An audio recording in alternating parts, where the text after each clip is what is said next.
Assalamualaikum warahmatullahi wabarakatuh. Kami dari kelompok 1 dengan anggota Aditya Darmawan dengan NIM C1B020116, Dian Septiani Putri dengan NIM C1B020067, Tasya Andarani dengan NIM C1B020095, dan M. Ade Julianda dengan NIM C1B020051. Selanjutnya, di sini kami akan membahas tentang kelompok kerja dan tim kerja dengan dosen pengampu Dr. Sri Rosita SEMM. Materi yang pertama yaitu kelompok kerja.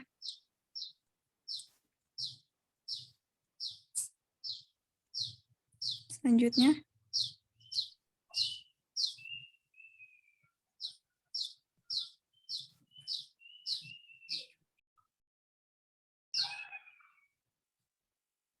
kelompok kerja.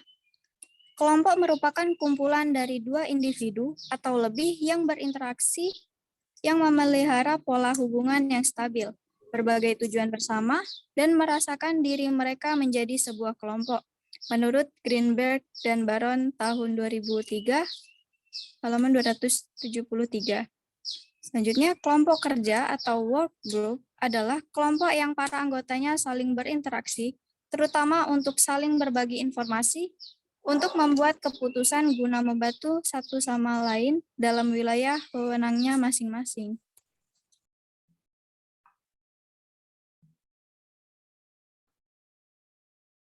Tim kerja. Tim kerja atau teamwork mengembangkan sinergi positif melalui upaya yang terkoordinasi.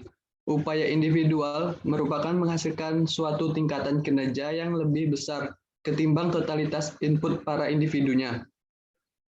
Selanjutnya, klasifikasi kelompok kerja.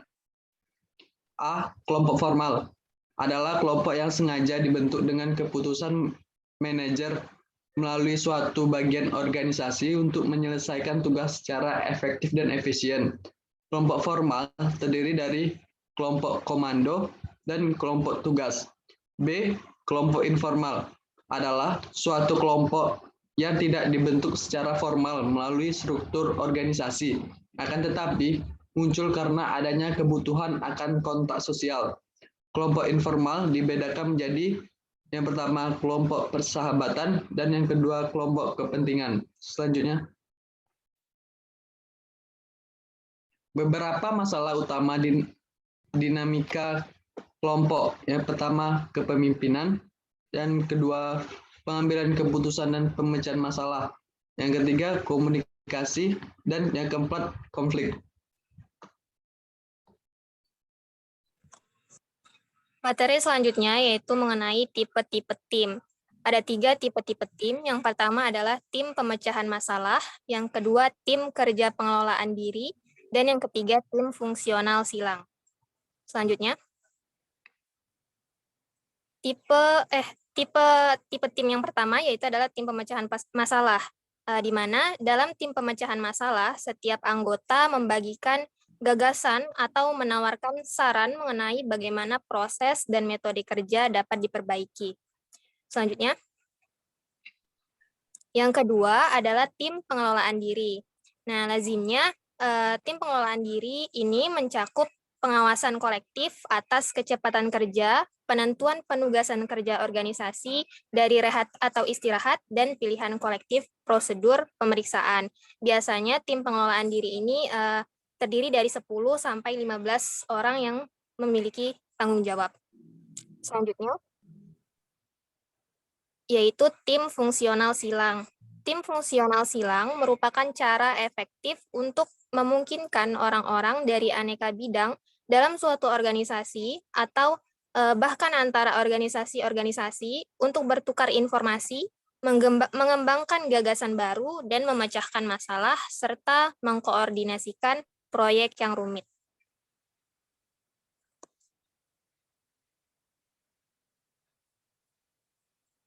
Baik, selanjutnya ada karakteristik kerja tim. di mana yang pertama ada kesepakatan terhadap misi tim tersebut. Yang kedua, semua anggota harus mentaati peraturan tim.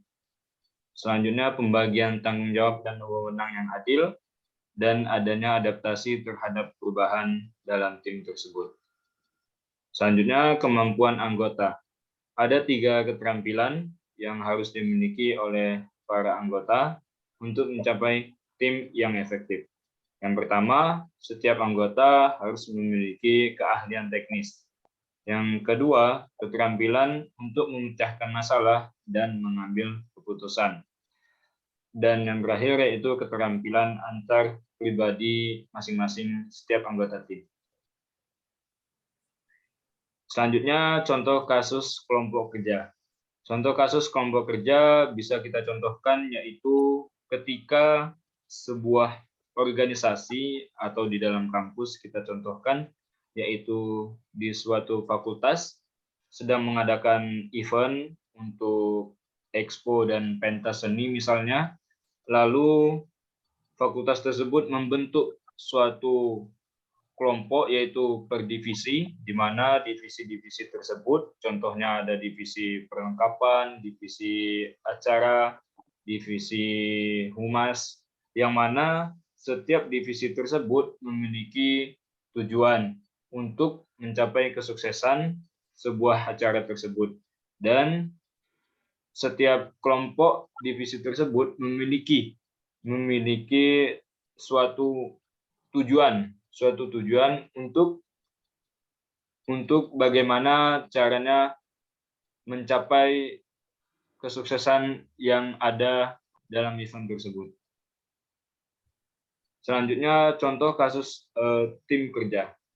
Dalam hal ini, tim kerja bisa kita contohkan pada tim penyidik pada suatu kasus tindak pidana misalnya, yaitu di mana tim tersebut akan bekerja satu tujuan untuk mendapatkan informasi mengenai kasusnya, dan juga tim tersebut memiliki visi yang jelas dan visi tersebut tidak dapat dibantah tujuannya dari salah satu anggota tersebut.